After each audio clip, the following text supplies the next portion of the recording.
गोडा मसाला बनवण्याचं साहित्य 3 मोठे कांदे, कोथिंबीर, 2 वाटी खोबरं, आलं आणि 2 लसूण. आता हे खोबरं किसून घेतलेलं आहे. आलं लसूण मिक्स करून छान भाजून घ्यायचं आहे. पूर्ण तांबूस होईपर्यंत हे भाजून घ्यायचं आहे आणि भाजून झाल्याच्या नंतर ते एक साईडला ताटात काढून घ्यायचं आहे. आता खोबरं बघू शकता तुम्ही छान ब्राऊन कलर झाला आहे, म्हणजे तांबूस झालं आहे, ते काढून घेतलं आहे. नंतर कांदा भाजायला घेतला आहे. कांद्यामध्ये 1 चमचा मीठ, 1 चमचा तेल टाकून छान परतून घेते. अशा पद्धतीने व्यवस्थित परतून घ्यायचं आणि त्यालाही ताटात साईडला काढून घ्यायचं आहे. नंतर त्याच्यामध्ये 2 चमचे गरम मसाला खोबऱ्यामध्ये टाकते. खोबरं थंड झालं आहे आपलं.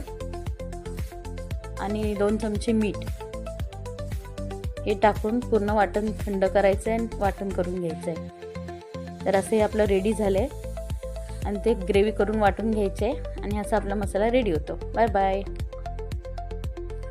थँक्यू. Bye bye.